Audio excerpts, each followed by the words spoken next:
Selamat sore, silakan duduk teman-teman. Saya ucapkan shalom. Ya, tiba juga saatnya saya kebagian ya untuk menyampaikan satu topik sepanjang bulan ini ya tentang Kristen progresif. Dan saya percaya teman-teman selama 3 bulan ya, kelamaan ya 3 bulan. 3 minggu kemarin sudah banyak belajar sesuatu ya, setidaknya bisa melengkapi kita tentang isu yang sekarang ada gitu ya, berkaitan dengan kekristenan progresif ini teman-teman ya. Di minggu pertama saya sendiri diberkati oleh Bro Rian ya, menjelaskan bahwa di samping memang teman-teman Kristen progresif punya banyak hal yang mungkin tidak sesuai gitu ya dengan kepercayaan doktrin kita. Tapi ada banyak hal yang sebetulnya menjadi keberatan mereka atau kritik mereka terhadap orang percaya ya. Dan harap ini menjadi evaluasi buat kita juga ya. Dan yang kedua, PDM Dwi juga nyampein tentang legalisme, di mana ada orang-orang yang hanya menekankan peraturan. Mereka membangun kehidupan mereka untuk suci, saleh, dan bisa saja mungkin menganggap dirinya tuh self-righteous ya. Jadi kebenaran itu maksudnya menganggap dirinya paling benar gitu ya. Dan orang lain salah gitu. Kita pun harus belajar dari itu.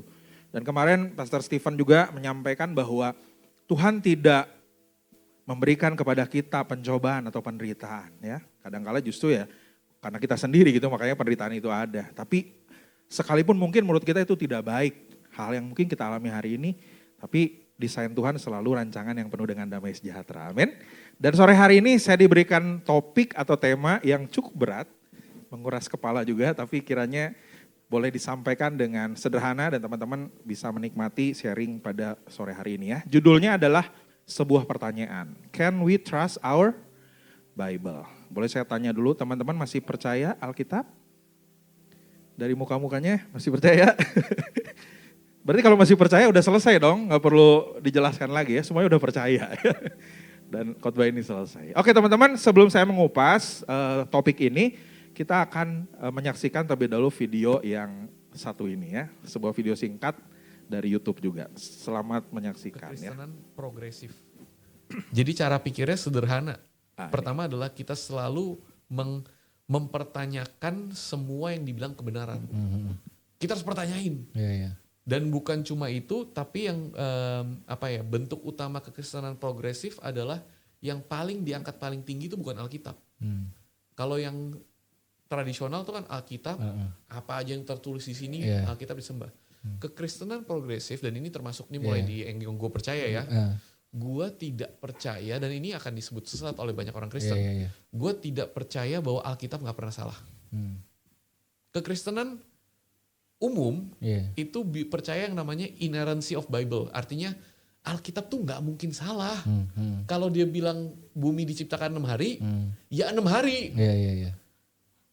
Tapi ternyata bro, pada saat gue cari tahu, Alkitab tuh bahkan dia bukan cuma, kita gak ngomong salah benar, dia sering mengkontradiksi dirinya sendiri. Kita ambil yang lebih sederhana, kita jabarin ya. Contoh, pernikahan itu antara apa? Pernikahan antara, coba lu pernikahan antara antara pria dan wanita. Satu pria satu wanita, Satu betul? satu pria satu Kalau wanita. Bukan pernikahan. Berarti salah itu kan? Nggak Selain itu. Kan? Selain itu kan? Iya. Kalau dua cowok yang nikah, nggak bisa dong. Nggak bisa. Nggak bisa. Dua cewek? Nggak bisa. Nggak bisa. Satu cowok dua cewek? Nggak bisa. Nggak bisa kan? Iya. Itu kita percaya kan? Iya. Iya kan? Iya. Kita percaya semua yang berhubungan dengan itu. Divorce nggak boleh. Iya. Bahkan ada yang beberapa cara pikir yang walaupun lu udah divorce secara hukum, tapi di mata Tuhan lu akan selamanya menjadi suami istri. Ada kan? Iya. Oke. Kita ambil itu ya. Iya. Tapi kita lupa bahwa di buku yang sama, Tuhan memberikan Daud satu laki, istrinya ada 8. Di Alkitab yang sama, Salomo 1, istrinya sama selir-selirnya 1000. Jadi yang mana yang benar? Kekristenan progresif meng-acknowledge itu mengerti dan melihat bahwa Alkitab pun sering bertabrakan. Bahwa tidak semuanya itu menjadi satu patokan yang selalu dipakai Tuhan di setiap waktu. Dan artinya semua itu kita harus melihat buku itu sebagai buku yang mungkin diinspirasi oleh Tuhan. tapi ditulis oleh manusia dan tidak bisa menjadi patokan hitam putih kayak kunci surga itu bukan di dalam buku yang namanya Alkitab. Tapi semuanya bisa ditafsirkan secara progresif. Progresif artinya selalu diperbaharui. Jadi hari ini pun kita bisa mempertanyakan berlaku atau enggak, beneran seperti itu atau enggak. Kita mulai dari situ tuh. Menarik. Oke, ya. Oke, teman-teman mungkin sempat menyaksikan ya potongan-potongan video ini entah di TikTok atau Instagram gitu ya. Secara fullnya ada di YouTube juga teman-teman. Nah, oke kita melihat kembali ke slide ini. Boleh tampilkan? Nah ini ya, Kobe ya, Koko Bryan ya. Apa sih yang menjadi keberatan Koko Bryan ya? Sebetulnya saya waktu 2020 ketika saya ada di Bali, teman-teman saya cukup perhatikan beliau ini ya. Karena dia bergereja di Denpasar pada waktu itu. Dengan gaya sharingnya di tahun itu ya, pada tahun itu cukup saya istilahnya ngikutin lah gitu ya. Saya juga diberkati gitu dengan banyak statement, banyak sharing dari beliau gitu ya. Tapi dalam perjalanan waktu, bahkan sampai konten-kontennya hari ini kayaknya cukup melencengnya jauh banget gitu. Kurang lebih seperti itu ya. Nah dari video tadi teman-teman setidaknya ada beberapa hal yang disampaikan ya dari beliau. Yang pertama ternyata Alkitab itu katanya bisa salah, itu yang pertama ya. Kedua, dikatakan bahwa Alkitab itu bukan otoritas yang utama. Jadi mungkin ada hal yang lain gitu yang dia percaya. Bahkan Alkitab sering berkontradiksi atau bertabrakan. Emang kendaraan ya, motor tabrakan ya. Dia kasih contoh, tapi kan dari statement tadi sebetulnya kita bisa tanya ulang gitu ya. Ketika dibilang bahwa Alkitab memberikan ya, Tuhan memberikan kepada Daud 1 pria 8 istri. Nah pertanyaannya apakah Tuhan yang ngasih atau Daud yang pilih? Itu kan betul ya. Jadi dari statement itu pun sebetulnya ya bukan Tuhan yang ngasih gitu. Dan maksudnya dari situ udah sebenarnya statementnya bagi saya pribadi udah salah gitu ya. Salomo 1 dikasih 1000 istri. Kan gak gitu konsepnya. Ya Salomo, keputusan Salomo lah gitu yang akhirnya dia mengambil banyak istri. Bahkan Alkitab tidak menjadi patokan inti kehidupan. Dan agak serem ini yang terakhir dibilang kunci surga bukan di Alkitab. Mungkin di telapak kaki ibu ya, mungkin anggapannya. Oke, nah itu keberatan dari Koko Bryan ya teman-teman. Nah lebih jauh teman-teman bicara tentang kaum progresif ini ya. Ternyata ya intinya ini sebetulnya teman-teman ya. Kaum progresif ini menganggap bahwa Alkitab itu bukan firman Tuhan yang final. Bukan firman Tuhan yang udah selesai gitu ya boleh dikatakan ya. Melainkan ia masih bisa menambahkan firman-Nya atau pewahyuan tambahan. Sehingga jangan sampai kita membatasi kuasa Tuhan. Kita juga percaya bahwa kuasa Tuhan itu besar betul ya. Kita nggak bisa batasi kuasa Tuhan. Tapi mungkin pemahaman ini disalahartikan. Bahwa bicara tentang Alkitab, kaum ini menganggap bahwa Alkitab itu belum final. Masih bisa ada mungkin tambahan-tambahan. Nah ini dua contohnya teman-teman. Satu tokoh namanya Ellen White. Ini orang yang hidup di tahun 1800-an, abad 19. Dia pencetus bahwa mendapatkan sebuah mimpi untuk menguduskan hari Sabtu. That's why hari ini ada aliran Advent. Betul ya? Mereka menganggap hari sakralnya itu hari Sabtu. Dan itu dikultuskan. Bahkan menganggap juga bahwa ada makanan-makanan ya. Satu doktrinnya adalah yang tidak boleh dimakan ya. Sampai dengan hari mereka kan menganut vegetarian. Betul ya? Jadi berkaitan dengan daging-daging yang haram dan harum itu gak boleh dimakan. Sementara kan Paulus katakan bahwa yang halal bagi Tuhan gak boleh kita katakan haram. Jadi tadi Bapak Gembala sampaikan juga pagi hari bahwa seringkali ada banyak orang-orang yang kemudian ekstrim di salah satu aspek saja teman-teman. Tanpa mempertimbangkan Alkitab itu utuh. Nah ini yang terjadi gitu. Jadi ada sosok Ellen White yang pertama. Yang kedua Joseph Smith teman-teman. Nah dia pendiri juga aliran Mormon. Di mana Alkitab menganggap Alkitab itu bukan satu-satunya juga, intinya sama. Alkitab bukan satu-satunya pegangan bagi orang percaya. Ada tambahan-tambahan lainnya. Dan ini cukup banyak juga pengikutnya teman-teman. Jadi intinya seperti ini gitu, keberatan dari kaum progresif tentang Alkitab. Alkitab itu bukan final. Masih bisa ditambahkan, masih bisa seperti tadi nubuatan, pewahyuan, mimpi dan lain sebagainya gitu ya. Nah jadi intinya teman-teman seseorang yang belum percaya bahwa Alkitab adalah firman Tuhan yang final, bahkan sempurna, tanpa salah, melainkan masih percaya adanya proses pewahyuan melalui mimpi, visi, bisikan, bisik-bisik tetangga. Dan lain-lain sesungguhnya mereka adalah kaum Kristen progresif. Hati-hati teman-teman, saya sendiri bukan anti dengan mimpi ya, bukan anti dengan penglihatan. Mungkin ada momen kita dapat sesuatu, ada momen mungkin orang bercerita dapat sesuatu, tapi kan balik lagi kita harus menguji, betul ya? Karena kita punya firman Tuhan yang final. Jadi maksudnya teman-teman jangan sampai kita langsung percaya gitu ya.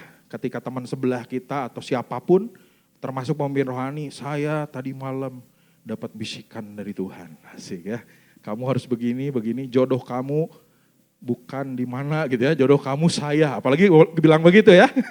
Ipin ketawanya kencang banget ya. Hati-hati kalau ada pria yang ngomongnya, jodoh kamu itu saya. Nah, itu hati-hati ya. Anak-anak muda jangan terjebak ya. Jadi ini teman-teman ya, siapapun, aliran manapun, gereja manapun yang kemudian menganggap bahwa Alkitab itu belum final. Bahkan gak sempurna, bahkan bisa salah. Tapi yang kedua, mereka masih menganggap bahwa masih ada pewahyuan-pewahyuan. Lewat mimpi, bisikan, dan sebagainya. Mereka boleh dikatakan Kristen progresif.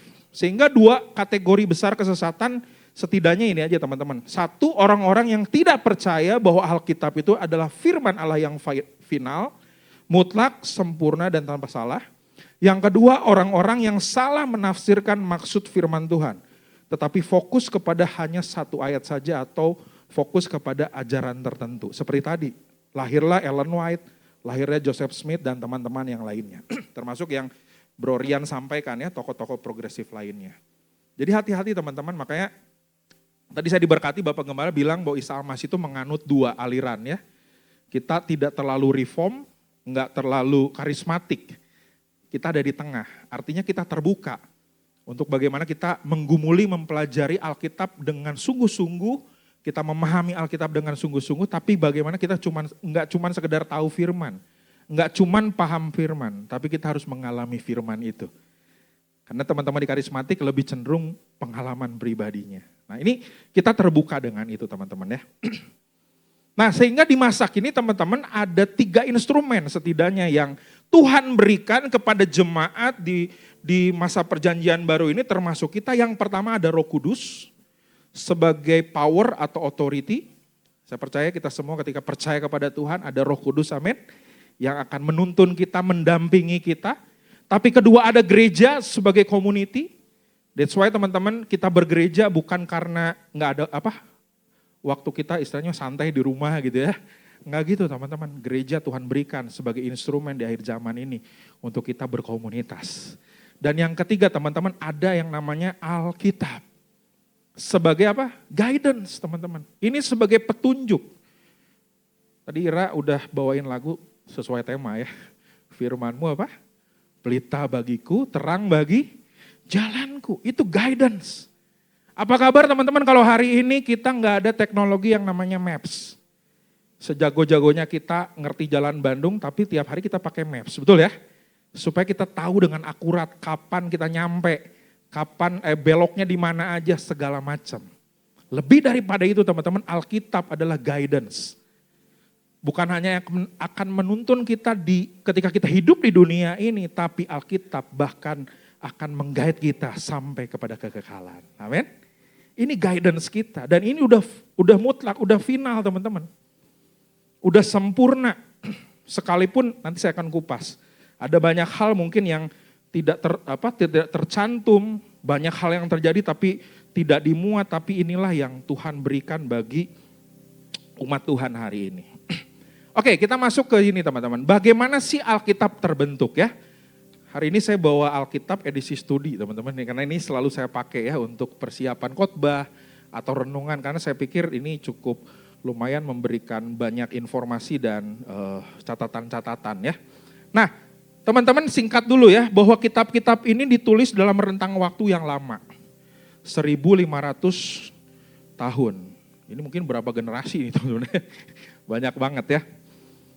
Dari tahun 1400 sebelum Masehi sampai 100 Masehi kurang lebih. Itu zaman rasul-rasul ya, para murid termasuk yang menulis perjanjian baru itu banyaknya di 1 Masehi sampai 100 Masehi.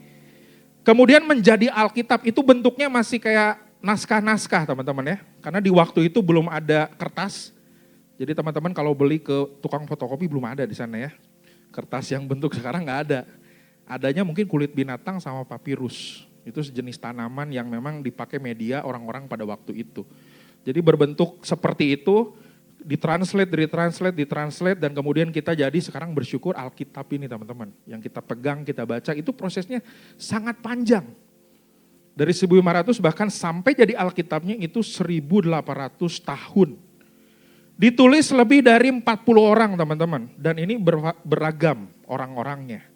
Ada nabi, ada imam, ada tentara, ada gembala, pejabat juga ada teman-teman, ada raja, ada rasul, pemungut cukai, dokter, nelayan, dan sebagainya. Artinya teman-teman, berbagai sudut pandang, berbagai pemahaman dari para penulis ini ada di Alkitab. Jadi makanya teman-teman Alkitab itu begitu lengkap ya gitu. Makanya cara baca juga kadang-kala kita harus teliti gitu ya. Karena itu tadi bahasa dokter ya orang-orang, berarti dokter itu orang terpelajar betul ya. Beda mungkin dengan nelayan, beda dengan raja, beda dengan pejabat dan lain sebagainya. Nah ditulis dalam berbagai budaya teman-teman yang sangat panjang juga. Mulai dari Mesopotamia, Babilonia, Mesir, Palestina, Roma, Yunani bahkan teman-teman. Itu artinya apa? Mengalami berbagai perjalanan dan penerjemahan yang begitu panjang. Dan kemudian diterjemahkan ke dalam berbagai bahasa. Tadi sebentar bincang sama Hans, dia search ada Alkitab ternyata bahasa Sunda teman-teman. Ya karena itulah Alkitab diterjemahkan sampai memang ribuan bahasa. Di Indonesia pun begitu banyak versi-versi bahasa daerah. Untuk kemudian Alkitab bisa dibaca oleh semua orang teman-teman ya. Nah ini ada gambar teman-teman sejarah perjalanan. Mungkin ini bisa search di Google banyak teman-teman. Jadi rentan waktunya tuh begitu panjang ya. Alkitab itu teman-teman memang kalau LAI ini kan dia nyusunnya tuh berdasarkan urutan yang udah kita tahu ya dari sekolah minggu. Ada nyanyinya juga ya, Kejadian, Keluaran. Nah itu kita hafal ya. Imamat bilang. Nah itu secara urutan. Tapi kalau secara pembuatan memang agak sedikit berbeda. Kapan ditulis yang pertama kali. Para ahli bilang bahwa ada Kejadian, bahkan orang bilang sebetulnya yang ditulis pertama kali itu Ayub. Sebetulnya ya perjanjian lama secara historisnya gitu. Nah ini perjalanannya kurang lebih 1500 sebelum Masehi. Terus kemudian 100 tahun dari kedatangan Tuhan sampai kurang lebih 100 tahun ya. Itu banyaknya perjanjian lama gitu. Jadi ini membutuhkan proses yang begitu panjang teman-teman. Wajar kalau kemudian orang punya asumsi bahwa Alkitab itu rusaklah, betul ya? Alkitab itu mungkin dipalsukan lah. Alkitab itu mungkin ya itu tadi dicuri dan lain sebagainya. Karena apa? Kita manusia terbatas, betul ya? Jangankan kita ngingat 1500 tahun lalu. Kadang-kala minggu lalu pun khotbah yang disampaikan lupa, benar ya? Kadang-kala apa yang disampaikan sehari yang lalu kita lupa. Apalagi ribuan tahun lalu. Makanya sangat wajar orang-orang mungkin menyangsikan gitu ya. Nah sehingga teman-teman kesimpulannya gini, saya punya kesimpulan begini bahwa Alkitab bukan buku yang turun langsung dari langit. Kayak film Mr. Bean ya, jebret gitu datang ya, ada cahaya gitu ya. Ini Alkitab, enggak gitu konsepnya teman-teman ya. Melainkan wahyu dari Allah melalui orang-orang yang dipilihnya. Jadi 40 tadi ya, 40 ya, saya bilang 40 kurang lebih penulis ini dipilih Tuhan. Dalam keterbatasan mereka dituntun dan diberi pengertian oleh Roh Kudus. Manusia bisa salah enggak? Bisa. Tapi dituntun oleh Roh Kudus. Bukan kayak robot nulisnya langsung pada mulanya, kamu Musa tulis pada mula, enggak gitu teman-teman ya. Jadi bukan didikte kayak robot gitu, tapi diilhami lewat setiap peristiwa demi peristiwa gitu ya. Dituntun Roh Kudus untuk menuliskan pesan-pesan yang hendak ia sampaikan, Tuhan sampaikan untuk umat manusia. Jadi intinya tujuannya teman-teman, itu Alkitabnya dan tujuan utama adalah untuk sekali lagi menuntun. Katakan menuntun. Ya, Alkitab itu untuk menuntun umat manusia mengenali, memahami, bahkan mengalami siapa pribadi yang menciptakan dan menyelamatkan umat manusia. Bagi saya pribadi teman-teman, Alkitab bukan sekedar aturan boleh tidak boleh. Sekalipun memang perjanjian lama bicara boleh nggak boleh, ini yang harus dilakukan, ini yang nggak boleh. Tapi firman Tuhan lebih daripada itu akan menuntun kita. Bukan hanya kehidupan hari ini, bahkan sampai kepada kehidupan yang kekal. Makanya penting teman-teman, sekalipun mungkin saya tidak tahu ya teman-teman apakah bergumul juga seperti orang-orang yang mungkin hari ini nggak percaya dengan keabsahan Alkitab. nggak percaya dengan kisah-kisah Alkitab. Masa iya sih Yunus bisa dimakan ikan? Yang ada ikan di perut Yunus, betul ya? Ada yang namanya Yunus di sini. Kalau ikan di perut Yunus make sense ya. Kalau Yunus di perut ikan kayak nggak make sense. Segede apa? Nah dinosaurus ada nggak? Itu kan pertanyaan-pertanyaan klasik ya anak-anak muda ya. Dinosaurus ada nggak? Segala macam. Itu mungkin menjadi pertanyaan. Tapi teman-teman begini teman-teman, saya dapatkan bahwa ketika kita akhirnya bergumul dan kita percaya kepada Alkitab, sebetulnya kan kita tuh sedang mempertaruhkan ya. Bukan hanya kehidupan hari ini, tapi mempertaruhkan. Seandainya Alkitab salah, artinya kita sedang mempertaruhkan kekekalan kita, betul nggak? Betul ya? Karena itu tadi, Alkitab menuntun kita sampai kekekalan. Kalau akhirnya ada titik-titik yang salah, ada bagian-bagian yang salah, artinya kita nggak sempurna kepada kekekalan. Kita akan lihat lebih jauh. Nah, intisari Alkitab begini teman-teman. Teman-teman mungkin ada yang udah baca Alkitab lengkap dari Kejadian sampai Wahyu? Ada lah ya, tuh ada beberapa orang ya. Mungkin kita udah baca seluruh Alkitab ya.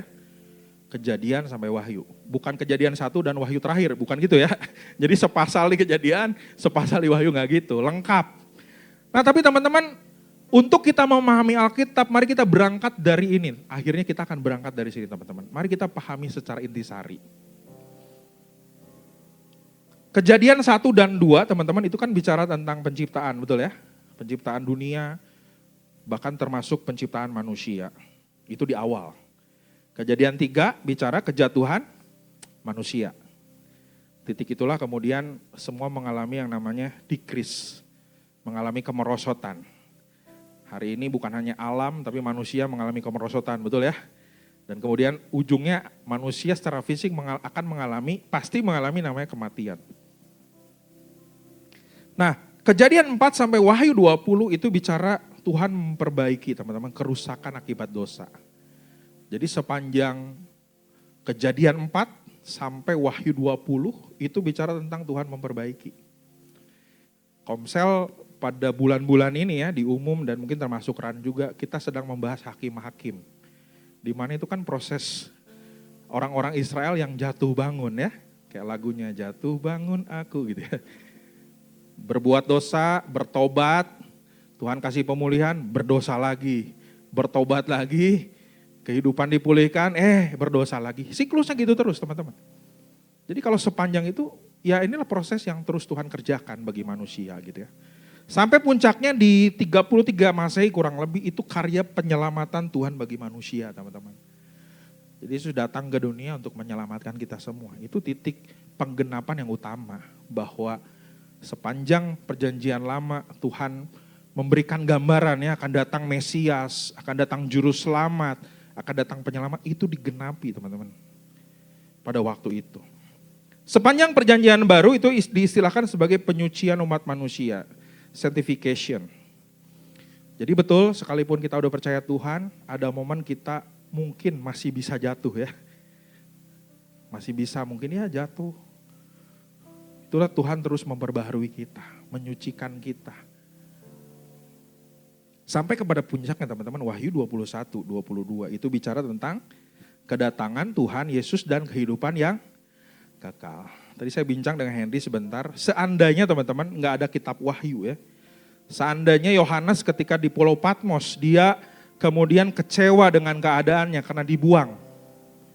Dan kemudian dia doing nothing, tidak melakukan apapun.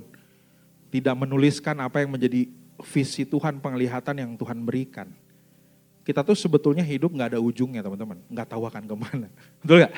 Maka saya tadi bilang nanti kalau kita di sorga harus berterima kasih sama Yohanes ya.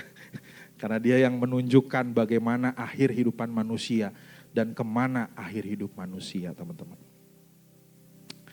Nah, saya akan kemudian menjelaskan teman-teman tentang topik ini. Ada beberapa pertanyaan yang diberikan ya untuk kita sama-sama renungkan.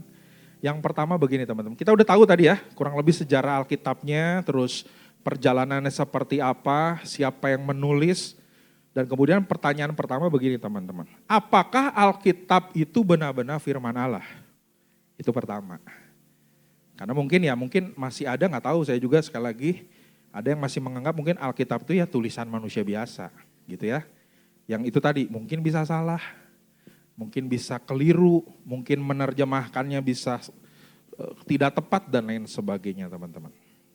Nah bagaimana kita menjawab ini teman-teman? Apakah Alkitab itu benar-benar firman Allah?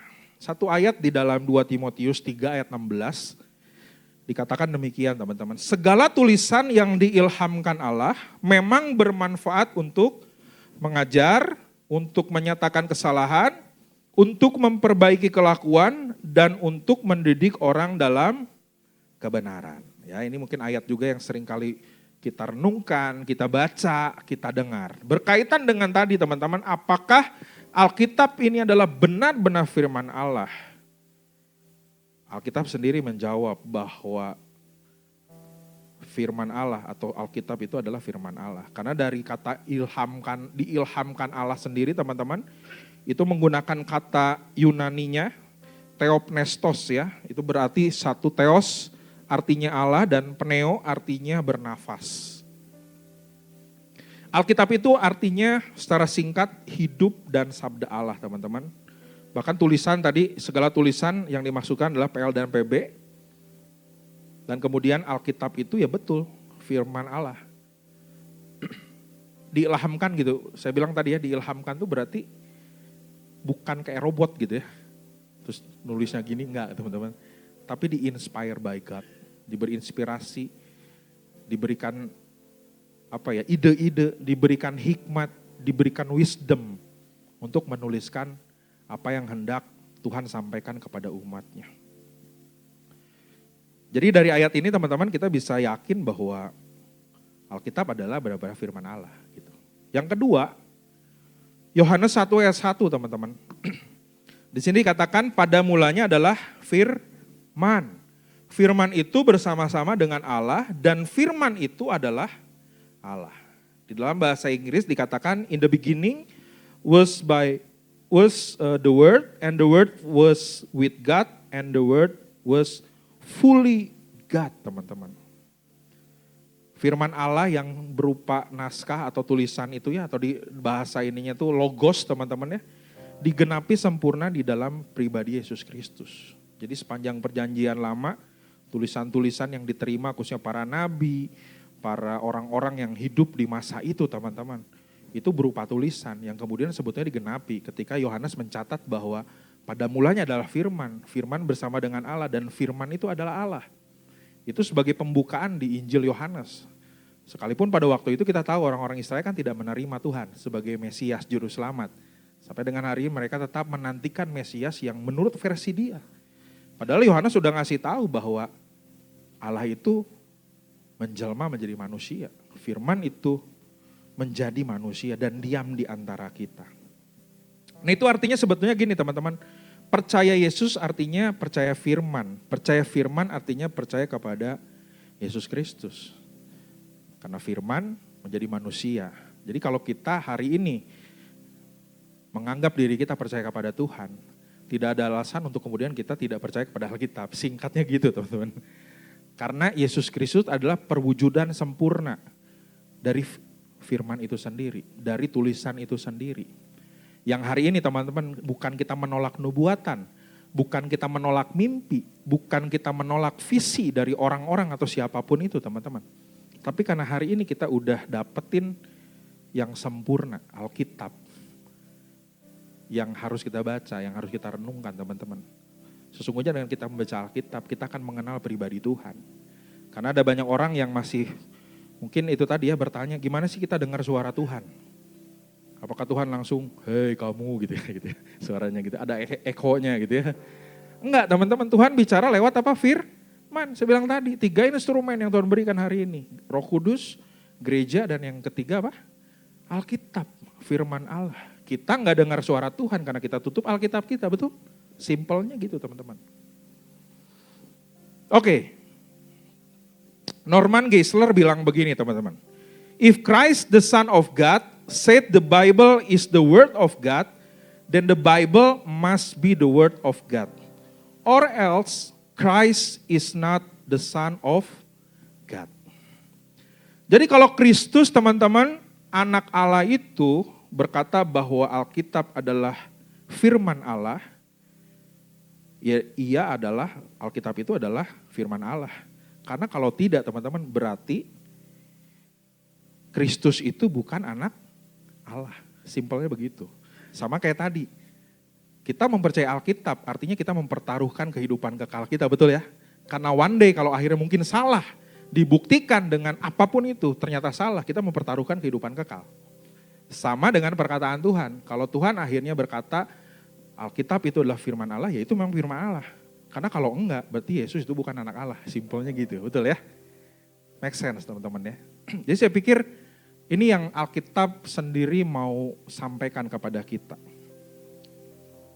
Jadi harap teman-teman bisa semakin yakin ya Alkitab yang kita baca adalah firman Allah. Yang hidup tadi ya, ada nafas, bernafas, peneo. Itu yang pertama teman-teman. Nah kemudian yang kedua ada pertanyaan yang harus kita jawab juga ya. Apakah penafsiran kita tentang Alkitab dapat dipertanggungjawabkan? Saudara di Katolik mungkin tidak sembarangan untuk tafsirkan Alkitab. Bahkan server sebelah, saudara sepupu kita pun mereka cukup hanya membaca, betul ya? Karena tidak boleh tafsirkan. Sementara kan kita baca firman Tuhan itu kan supaya kita dapat, bukan hanya kita baca logosnya, betul ya? Tapi supaya kita dapat rema, dapat meaning, dapat makna, dapat arti. Teman-teman dengerin khotbah juga kan bukan sekedar kita dengerin ayat-ayatnya aja, betul ya? Kita pengen dapat sesuatu, pesan dari firman Tuhan. Nah sama teman-teman, bicara tentang ini atau pertanyaan ini mari kita jawab ya. Apakah penafsiran kita tentang Alkitab dapat dipertanggungjawabkan?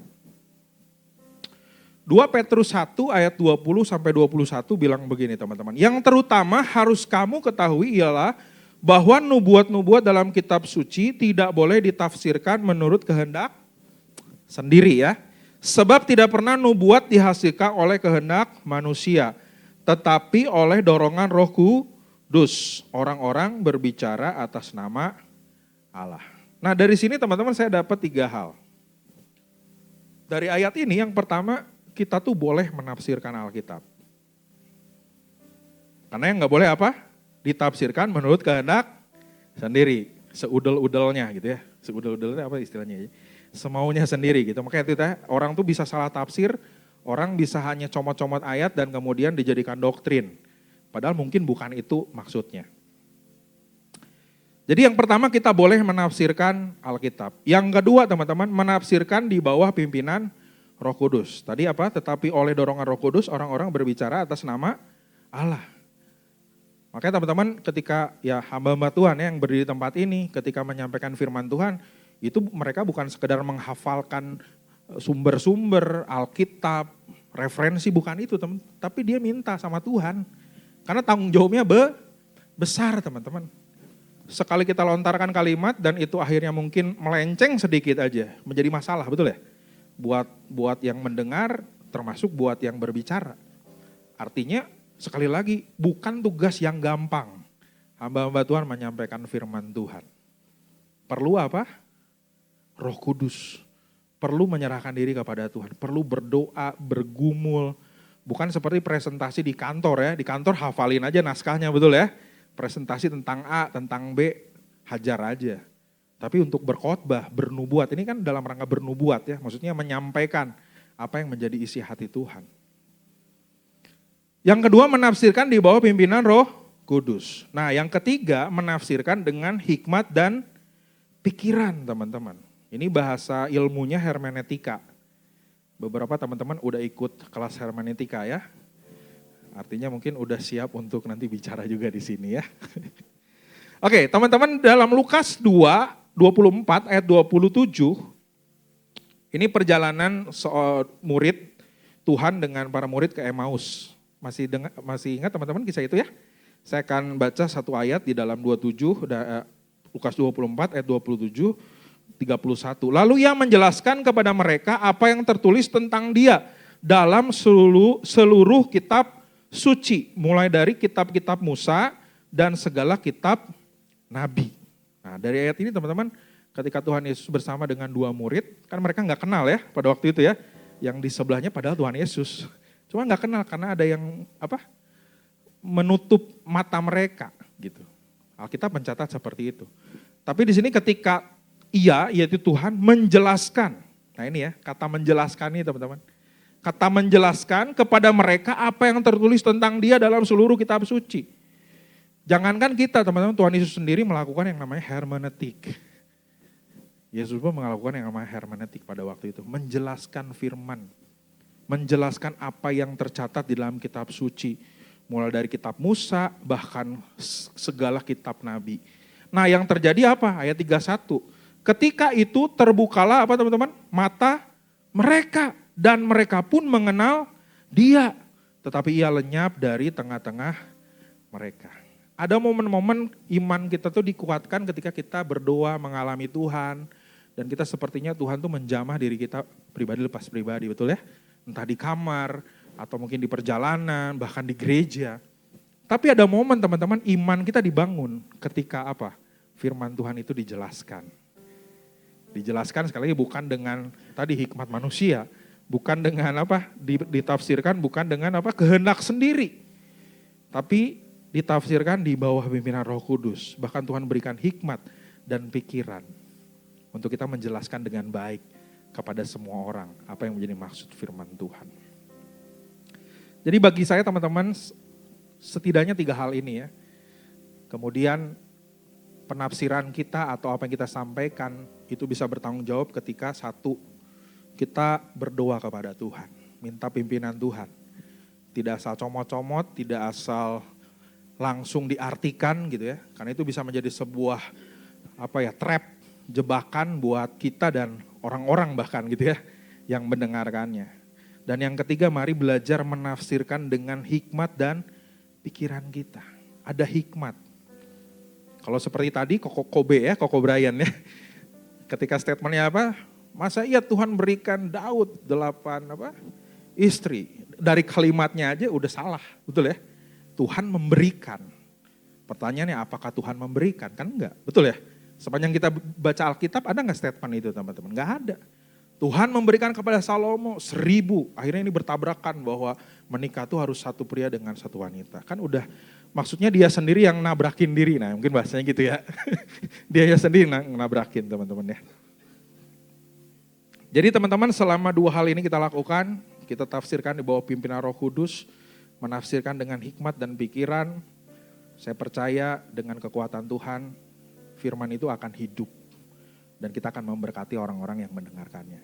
1 minggu ini saya bagikan juga kemarin di doa Fajar, 1 ayat Yeremia 29 ayat 11. Bahwa Tuhan merancangkan kepada kita damai sejahtera, bukan kecelakaan, yang memberikan kepada kita hari depan yang penuh dengan harapan. Tapi di situ ada kata bukan kecelakaan. Sementara mungkin kita dalam hari-hari berkata bahwa ayatnya sih memang bukan kecelakaan. Tapi yang terjadi dalam realita, kenapa Tuhan saya begini? Betul ya? Kenapa Tuhan saya begitu? Kenapa Tuhan keluarga saya mengalami bangkrut? Kenapa Tuhan saya begini? Mungkin kita akhirnya kembali mempertanyakan benar gak ini? Ketika firman Tuhan berkata bukan kecelakaan tapi realitanya adalah kecelakaan atau hal yang tidak baik terjadi. Nah gimana kita menyikapi hal itu? Makanya teman-teman gak bisa kita menafsirkan dengan satu ayat ini sendiri. Kita harus baca beberapa ayat di atasnya, beberapa ayat di bawahnya. Saya terbantu dengan Alkitab ini, enggak promosi ya teman-teman ya. Karena di sini ada latar belakang, ada catatan kaki, cukup lengkap. Sehingga ketika kita baca, itu bisa ngerti gitu. Bukan Tuhan akhirnya ketika membuang bangsa Israel ke Babel, kan Yeremia 29 itu tentang itu. Dibuang karena Tuhan jahat, enggak teman-teman. Itu bagian dari proses Tuhan. Namanya proses itu enak enggak teman-teman? Enggak enak. Kita bisa makan seblak enak itu karena digoreng ya, betul ya. Digoreng itu kan enggak enak ya, panas lah, mungkin seperti itulah. Nah sama dalam proses hidup kita. Proses itu enggak enak, enggak nyaman. Tapi Tuhan enggak berhenti di sekedar tanda petik membuang bangsa Israel untuk kemudian ada di Babel pada waktu itu. Tapi pasal 30 kemudian apa? Ada janji pemulihan Tuhan. Akan tiba waktunya Israel itu akan kembali ke tanah yang sudah Tuhan tetapkan. Jadi teman-teman jangan kita berhenti sampai di satu ayat. Jangan kita berhenti di satu momen aja. Kita harus ngelihat, tadi saya sampaikan ya, isi Alkitab tuh secara utuh. Kejadian 1 sampai Wahyu kita harus kenal, ini tuh apa temanya. Sehingga kemudian ketika ada ayat-ayat yang mungkin menurut kita, wah ini salah, wah ayat ini begitu kejam, kenapa Tuhan peperangan dan lain sebagainya. Kita nggak langsung kemudian mengartikan itu secara harfiah. Oke, itu yang kedua. Semoga masih menyimak teman-teman ya. Amin. Yang antusias bilang lu yes. Nah, ini hari terakhir ya kita bahas progresif ya. Oke, ketiga kita akan menjawab pertanyaan ini teman-teman. Apakah kanonisasi Alkitab dapat dipercaya? Tadi di jalan istri saya bilang, naon itu kanonisasi gitu ya. Karena dia yang bantu juga menyiapkan bahan ini ya. Naon kanonisasi itu gitu ya. Oke teman-teman, saya akan bawa dulu ke dua ayat ya. Yohanes 21 ayat 25. Ini firman Tuhan bilang begini teman-teman. Masih banyak hal-hal lain lagi yang diperbuat oleh Yesus. Tetapi jikalau semuanya itu harus dituliskan satu persatu, maka agaknya dunia ini tidak dapat memuat semua kitab yang harus ditulis itu. Ini penutup daripada Rasul Yohanes menulis Injil Yohanes teman-teman. Di situ disampaikan bahwa kurang lebih ada 8 mujizat yang Tuhan lakukan di Injil Yohanes. Air menjadi anggur, terus apa lagi? Ayo lupa. Nah banyak lah ya pokoknya. Air menjadi anggur, terus memberi makan 5.000 orang. Terus yang di kolam Bethesda, kemudian berjalan, orang buta dipulihkan dan lain sebagainya. Ujung daripada Yohanes ini dia menyampaikan ini teman-teman. Masih apa teman-teman? Masih banyak. Berarti mujizat yang Tuhan lakukan tuh lebih daripada 8 itu teman-teman. Bukan sekedar mencelikan yang buta, bukan sekedar yang lumpuh berjalan, bukan sekedar air menjadi anggur. Mungkin more than lah. Lebih daripada mungkin puluhan, bahkan mungkin ratusan. Tapi kan Yohanes mau bilang teman-teman, kalau itu dibukukan, kebayang gak ini berapa tebal Alkitab. Tadi Ira bilang itu kandal-kandal teuing cenah Alkitab, sekieu wae geus berat teman-teman ya. Gimana kalau semua ditulis setiap kejadian? Makanya kemudian nyambung gitu ya, kenapa sih nggak ada kisah Yesus dari umur 12 sampai 30? Nah mungkin itu juga ya menjadi pertanyaannya, kenapa sih nggak ditulis? Karena teman-teman setidaknya begini, ini tuh udah istilahnya mah hal-hal yang terpenting dari yang terpenting yang dibuat, intinya begitu.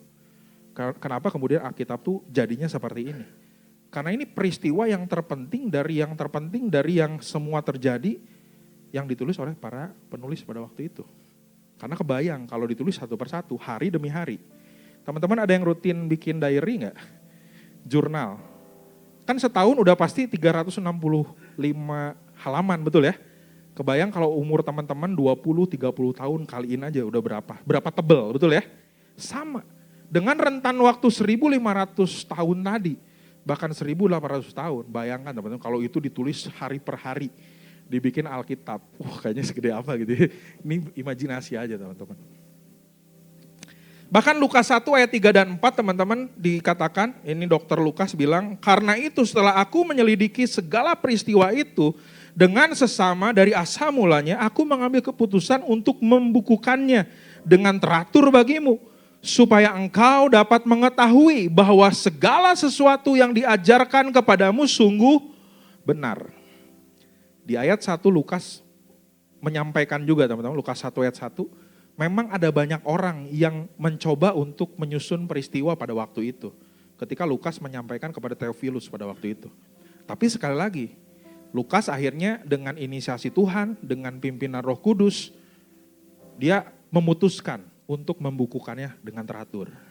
Sekali lagi, kisahnya mungkin banyak pada waktu itu. Tapi Lukas pun akhirnya menuliskan yang terpenting dari semua yang terpenting. Jadilah Injil Lukas dan Kisah Para Rasul, 2 bab ini, 2 buku ini teman-teman. Jadi dasarnya ini teman-teman. Nah, sekarang kalau kita kembali kepada kanonisasi Alkitab, itu simpelnya begini. Kanon Alkitab itu adalah standar lah boleh dikatakan ya, standar atau patokan atau ukuran yang dipakai untuk menentukan kitab-kitab mana yang diakui, yang diilhamkan oleh Allah sendiri.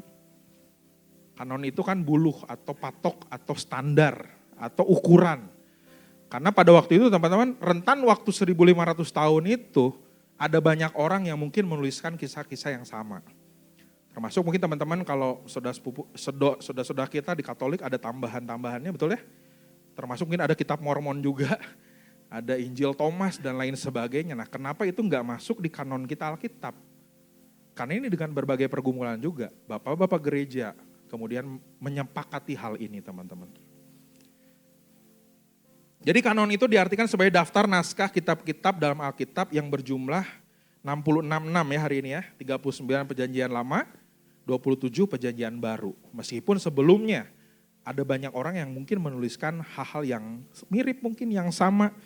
Tapi kemudian disepakati bahwa Alkitab hari ini yang kita percayai adalah 66 yang berotoritas dan mutlak terhadap orang Kristen. Nah ini teman-teman, jadi ketika bapak-bapak gereja pada waktu itu melakukan kanon atau memutuskan akhirnya hanya 66 kitab yang terdiri dari 39 dan 27, setidaknya ada banyak pertimbangan teman-teman. Jadi nggak sembarangan diputuskan, nggak gitu teman-teman. Ada banyak pertimbangan, ada banyak hal-hal yang sangat krusial yang penting. Bicara bapak-bapak gereja itu bukan orang-orang biasa teman-teman. Bapak-bapak gereja itu orang terpelajar, orang-orang yang diperhitungkan lah pada waktu itu. Untuk PL sendiri teman-teman, kanon dikaitkan dengan nubuatan. Kanon dikaitkan dengan perjanjian. Kanon PL melalui rujukan PB. Yang keempat, kanon PL ditulis dalam bahasa Ibrani dan sedikit bahasa Aram. Yang kelima, disahkan dengan penggunaan di kalangan orang Yahudi. Karena pada waktu itu ya tentunya pada masa orang-orang Yahudi teman-teman dites dulu gitu. Divalidasi dengan situasi atau budaya pada waktu itu. Jadi sekali lagi secara singkat teman-teman, bahwa bicara kanon ini bukan langsung istilahnya karena suka-sukanya gitu ya bapak-bapak gereja, ya udahlah ini diputusin, ini jangan, enggak gitu teman-teman. Ada pertimbangan-pertimbangan yang dilakukan. Itu untuk PL dan yang kedua untuk PB. Setidaknya tahun 367 teman-teman ya dalam sebuah konsili ini kemudian disepakati oleh bapak-bapak gereja. Untuk PB ada 27, betul ya? 27 kitab. Yang pertama pertimbangannya ini teman-teman, memastikan kitab-kitab tersebut ditulis oleh para rasul atau yang dekat dengan rasul teman-teman. Itu yang pertama. Jadi pertimbangan bapak-bapak gereja memastikan semua tulisan dari perjanjian baru memang ditulis oleh murid Tuhan. Yang ngerti peristiwanya pada waktu itu, menjadi saksi yang nyata pada waktu itu. Lee Strobel teman-teman dalam bukunya Pembuktian atas Kebangkitan Tuhan Yesus, 1 Korintus 15. Itu ketika Tuhan Yesus bangkit disaksikan bukan hanya para murid, tapi ada 70 murid, ada 500 murid juga teman-teman. Itu disaksikan oleh banyak orang. Jadi nggak mungkin teman-teman, orang kemudian berbohong, orang kemudian istilahnya menganggap Alkitab itu salah. Disaksikan oleh banyak orang. Kalau kejadiannya itu kurang lebih tahun 60 Masehi dan kejadian Tuhan Yesus mati dan kemudian bangkit itu 33 Masehi, ada rentan waktu kurang lebih 20-30 tahun. Simpelnya begini teman-teman, masih ingat gak kejadian kita masih kecil? Teman-teman hari ini mungkin usia rata-rata 20-30 tahun. Coba mundur sedikit 20 tahun lalu, teman-teman masih ingat gak kisah di SD? Masih dong, betul ya? Kisah di SMP masih ingat gak teman-teman? Masih. Rentan waktu 20-30 tahun, sebetulnya ingin menjelaskan kepada kita bahwa yang ditulis oleh rasul-rasul itu betul. Termasuk yang disampaikan di 1 Korintus 15. Ada belasan murid, ada 70 murid, bahkan sampai 500 orang yang menyaksikan kebangkitan Tuhan Yesus. Bahkan mereka akhirnya menjadi martir. Untuk apa mereka membela Alkitab kalau Alkitab itu nggak betul, betul ya? Tidak benar, taruhannya nyawa teman-teman. Petrus mati martir, Yohanes juga mati di Patmos. Semua mereka mostly hidupnya mati martir. Kitab-kitab tersebut diterima secara umum oleh tubuh Kristus. Gereja mula-mula, mulai dari gereja di Yerusalem dalam perjalanan, mereka menerima yang menjadi pergumulan dari bapak-bapak gereja. Bahkan yang ketiga, kitab-kitab tersebut memiliki ajaran moral yang tinggi dan nilai-nilai rohani dari Roh Kudus. Jadi teman-teman, simpelnya adalah bapak-bapak gereja menggumulkan itu dengan setidaknya 3 pertimbangan ini, khususnya untuk PB. Jadi bicara kanon Alkitab bisa dipertanggungjawabkan. Saya pikir untuk apa mereka kemudian harus mati martir kalau akhirnya Alkitab itu salah, gitu ya. Oke, yang terakhir, apakah Alkitab masih relevan zaman sekarang? Karena Kobe tadi juga bilang ya itu mah dulu gitu ya, hari ini beda gitu ya. Oke, teman-teman, saya akan bacakan satu ayat di dalam Wahyu 1 ayat 8. Di sini dikatakan, aku adalah apa? Alfa dan Omega, firman Tuhan Allah yang ada dan yang sudah ada dan yang akan datang, yang maha kuasa. Dalam bahasa Inggris dikatakan, I am the Alpha and the Omega, the first and the last, the beginning and the end. Jadi kalau Tuhan menyatakan dia sebagai Alfa dan Omega, awal dan yang akhir, masa iya untuk hari ini sampai kepada nanti akhir kehidupan kita enggak relevan? Tetap relevan dong teman-teman ya. Meskipun mungkin bentuk-bentuknya beda, meskipun mungkin ada hal-hal yang istilahnya khususnya di PL tidak langsung kita bisa praktekkan di zaman PB ini. Tapi nilai moralnya, seremonial mungkin tidak semua kita bisa lakukan lagi. Termasuk cara-cara ibadah orang Yahudi, betul ya? Hari ini kita ibadah kan mempersembahkan seluruh hidup kita. Kalau mereka pada waktu itu mempersembahkan korban. Karena memang budayanya bentuknya seperti itu. Hari ini dengan versi lain ibadahnya tetap sama, tapi yang kita persembahkan adalah bukan lagi binatang. Tapi apa? Korban kita kepada Tuhan. Tidak semua isi Alkitab harus atau bisa diterapkan langsung ya, saya bilang tadi. Seremonial mungkin tidak semua, tapi hari ini bicara moral, bicara hal yang lain kita bisa terapkan. Bahkan apa, isi Alkitab itu adalah kebenaran yang harus kita terapkan di dalam kehidupan kita sehari-hari. Saya langsung masuk ke contoh ya, biar lebih ngerti gitu ya. Oke, yang pertama bicara ini teman-teman, kalau bicara relevansi Alkitab, ada banyak hal ya. Satu yang penting, karya keselamatan. Yohanes 3:16, setiap orang yang percaya kepadanya tidak binasa, melainkan hidup yang memperoleh hidup kekal. Itu dari dulu sampai dengan hari ini tetap terjadi teman-teman ya. Bahkan ketika nanti mungkin anak cucu kita sampai generasi keberapapun ini akan tetap terjadi, ini akan tetap berlaku. Sejarah penciptaan dunia dan manusia, kalau mungkin di pelajaran SD lalu, SMP lalu, adanya teori Big Bang, adanya teori Darwin dan lain sebagainya, Alkitab sudah mencatat ini. Sekalipun memang tidak tidak detail ya, tapi setidaknya Kejadian 1 ayat 2 udah jelas teman-teman. Karena sekali lagi kalau ditulis detailnya, proses mekanismenya, ya itu tadi akan banyak Alkitab ini ya. Isu sosial, LGBTQ, peperangan akhir zaman, kesulitan ekonomi dan lain-lain ada juga di Alkitab. Jangan kemudian ngapain lah Alkitab mah nggak ngerti soal ini gitu ya. Akhir zaman teman-teman, kitab Daniel, kitab Injil, surat Paulus, kitab Wahyu itu jelas bicara tentang akhir zaman. Kedatangan Tuhan seperti apa. Itu menunjukkan hal yang akan terjadi nanti teman-teman. Nah, teknologi. Kita pakai layanan online delivery hari ini ya. Entah apapun mereknya, entah apapun aplikasinya, tapi dulu teman-teman, layanan online delivery ini ada di Keluaran 16 ayat 4. Tuhan mengirimkan roti dari surga ya, setiap hari ya. Surga, itu kan idenya tuh dari sini teman-teman. Dan yang dipakai sama para usahawan ini ya, online delivery. Bahkan media sosial teman-teman, Habakuk 2 ayat 2. Tuliskanlah itu, penglihatan itu di batu-batu lain sebagainya. Hari ini kita bisa pakai media sosial kan, di story kita kan menulis sesuatu, betul ya? Dari situ teman-teman. Jadi kalau ini gak relevan bagi saya sih gak masuk ya. Karena ayatnya dari situ. Astronomi sama teman-teman, ada momen ketika Yosua 10 ayat 12, 13, matahari dan bulan berhenti. Dan ini dari NASA pun, dari orang-orang yang ahli, menyatakan hal demikian. Ada momen waktu itu memang zaman Musa menyerang Gibeon pada waktu itu, berhenti teman-teman. Bahkan orang Majus ya di Matius 2 ayat 2, belum ada Google Maps, tapi dia pakai bintang kan, ke timur itu ya, menuntun gitu dengan versinya. Jadi semua hal ada sebetulnya teman-teman, ini hanya sedikit aja. Karena kalau saya jelaskan satu persatu, panjang juga, kita jam 7 nggak selesai. Tapi ini yang terjadi teman-teman, relevansi Alkitab masih berlaku sampai dengan hari ini. Yang terakhir, dari tadi kita bicara tentang keabsahan Alkitab, firman Allah dan lain sebagainya. Yang terpenting bagi saya ini, mengakhiri renungan pada sore hari ini, how we trust our Bible. Yang terpenting ini teman-teman, bagaimana kita kemudian semakin mempercayai Alkitab itu. Pertama teman-teman, mari percaya kepada Allah dan firman-Nya. 1 Korintus 2 ayat 14. Manusia duniawi tidak akan menerima sesuatu yang dari roh, karena bagi mereka itu adalah sebuah kebodohan. Ini baru dari teman-teman progresif. dari server lain kita juga diserang teman-teman. Sekarang ada satu channel DT ya, bahasa inisialnya. Waduh, gemes banget saya juga. Dia bukan membahas kitab suci kepercayaan mereka, tapi membahas kitab suci kita.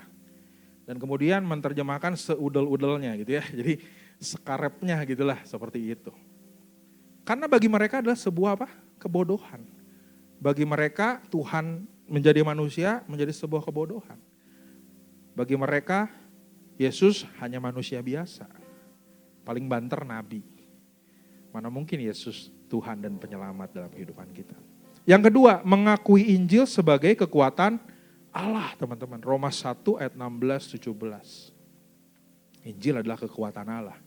Bukan hanya menyelamatkan orang Yahudi, melainkan menyelamatkan orang Yunani. Dan yang ketiga, teman-teman, mari teman-teman, di tengah-tengah keputusasaan atau kebingungan kita, keterbatasan kita memahami Alkitab, mari kita belajar untuk semakin mencintai Tuhan melalui firman-Nya. Saya tutup dengan ayat ini teman-teman ya, dan setelah itu kita akan berdoa. Mazmur 119 ayat 97 ayat 90 sampai 99, firman Tuhan berkata demikian, betapa kucintai Taurat-Mu, aku merenungkannya sepanjang hari, firman-Mu, perintah-Mu membuat aku lebih bijaksana daripada musuh-musuhku, sebab selama-lamanya itu ada padaku. Aku lebih berakal budi daripada semua pengajarku, sebab peringatan-peringatanmu kurenungkan. Jadi sederhananya teman-teman, orang-orang yang mencintai Tuhan, seharusnya dia menjadi pribadi yang mencintai firman-Nya. Amin. Karena firman Tuhan menjadi manusia dan firman itu adalah Allah yang kita sembah hari ini. Mari kita berdoa. Terima kasih Bapak untuk sore hari ini, kembali kami belajar berkenaan dengan firman-Mu, berkenaan dengan Alkitab ini Tuhan, satu instrumen yang Kau berikan bagi kami, firman yang sempurna, firman yang tanpa salah Tuhan. Tapi ampuni kami kalau hari ini Tuhan, mungkin kami tidak ada waktu untuk membaca bagian firman Tuhan, bahkan merenungkan. Tapi biarlah kami belajar Bapak, untuk kami semakin yakin bahwa firman ini adalah firman Allah. Kami mau untuk belajar percaya kepada Engkau. Kami belajar untuk mengakui bahwa Injil adalah kekuatan Engkau Tuhan. Bahkan kami belajar untuk mencintai firman, membaca firman, merenungkan firman. Karena sekali lagi firman Allah tidak cukup untuk kami pelajari, untuk kami pahami, bahkan kami hafal Tuhan. Tapi lebih daripada itu Tuhan, kami rindu Tuhan untuk terus mengalami firman-Mu di dalam kehidupan kami sehari-hari. Terima kasih Bapak untuk renungan firman pada sore hari ini. Terus Roh Kudus tuntun kami semakin kagum akan Engkau, semakin kami melihat bahwa Engkau Allah yang hidup, Allah yang berkuasa. Bahkan kami percaya firman Tuhan akan terus mengubahkan kehidupan kami. Terima kasih, kami menyerahkan untuk sore hari ini ke dalam tangan-Mu. Di dalam nama Tuhan kami Yesus Kristus kami berdoa, haleluya, amin. Saya serahkan kepada Bapak Gembala.